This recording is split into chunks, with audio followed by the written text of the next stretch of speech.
олон улсын сургуульд нь 2021-ээс 2022 оны хичээлийн жилийн хичээл сургалтынхаа үйл ажиллагааг боловсрол шинжилгээ ухааны сайд, эрүүл мэндийн сайдын хамтарсан А292, А525 дахь тушаалыг үндэслэн COVID-19 сар дахлын халдвар тархалтаас урьдчилан сэргийлэх зорилгоор дараах байдлаар зохион байгуулахаар бэлтгэл ажлаа хангаад байна.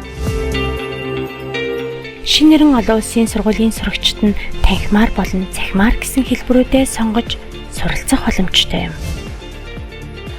Танхимаар хичээллэхдээ 6-7 дугаар ангийн сурагчид вакцинд хамрагдаагүй байгаа тул засгийн газраас боловсруулсан 5-9 хувилбар. Энэ нь 7 хоног танхимаар, 7 хоног цахимаар хичээллэнэ. 8-аас 12 дугаар ангийн сурагчид засгийн газраас боловсруулсан 20 дээр нэмэх 5 хувилбараар хичээллэнэ. Цахимаар суралцах хүсэлтийг 14 хоног тутамд сургуульд гаргаж шийдвэрлүүлнэ. Цахимаар суралцахдаа сургуулийн LMS системд байршуулсан цахим сургалтын контент даалгавруудыг 7 хоног бүр хийж гүйцэтгэх байдлаар суралцна. 2021 оны 8 дугаар сарын 17-наас 18-ны өдрүүдэд бүх багш ажилчид эрүүл мэндийн бүрэн үзлэг шинжилгээнд хамрагдлаа.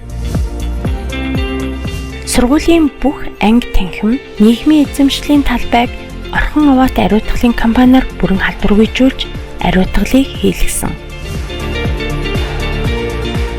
Сургуулийнхаа хэрэглээний цэвэр усны микробиологийн болон химийн шинжилгээг усны төв лабораториор хийлгүүлж дүгнэлт гаргууллаа. Коронавирусын шинж тэмдэг илэрсэн хүмүүсийг тусгаарлах зорилттой өрөөг бэлтгэж тогтжуулсан.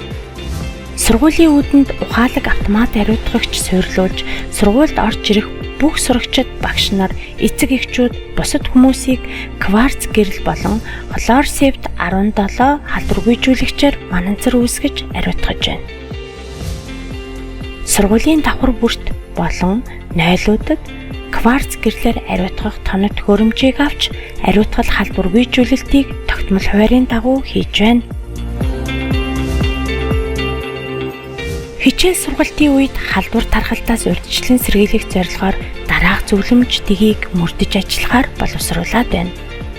Бүх багш сурагчид маск тогтмол зүүх ба 2 цаг тутам солино. Сурагч бүр ангид орохдоо гар ариутгагчаар заавал гараа ариутгана. 2 цаг тутам ангийн цонхыг онгойлгож агааржуулан хаалганы бариул ширээний тавцанг ариутгана. Багш сурагчид өдрийнхөө цай хоолыг гэртээ бэлтгэж ирэх ба тодорхой хуваарийн дагуу сургуулийн цайны газрын заал болон анги танхимд хоорондын зай барьж хооллоно. Автобусны үйлчилгээнд хамрагдах үед мөрдөгдөг. 6-7 дугаар ангийн сурагчид нь вакцины хийлгээгүй байгаа тул эрсдлээ сэргийлэх зорилгоор сургуульд хүргэх авах асуудлыг эцэг эх хариуцна. 8-аас дээш ангийн сурагчид вакцины хийлгэсэн тул тодорхой дэглэм журмын дагуу автобусны үйлчилгээнд хамрагдах нэ. Эцэг эх асран хамгаалагчид нь өглөө бүр хүүхдийнхаа шинж тэмдгийг тандах асуулгыг заавал захимаар бөглөж ирүүлнэ. За багш ажилтан бүр өглөө болгон өөрийнхөө мөнгө шинж тэмдгийг тандах асуулгыг захимаар заавал бөглөж ирүүлнэ. Хэрвээ багш ажилтан сурагчдад 3-аас дээш эмгэлзэн шинж тэмдэг илэрсэн тохиолдолд төрөвчлсөн тестээр оншуулж сургуульд урдчлан мэдэгдэнэ. Хэрвээ төрөвчлсөн тестээр эерэг гарсан тохиолдолд цаашдаа PCR шинжилгээ өгч хэрвээ PCR шинжилгээгээр батлагдвал харьяа дүүргийнхаа өрхөн ирмэлүүндийн төвд холбогдож тусгаарлагдана.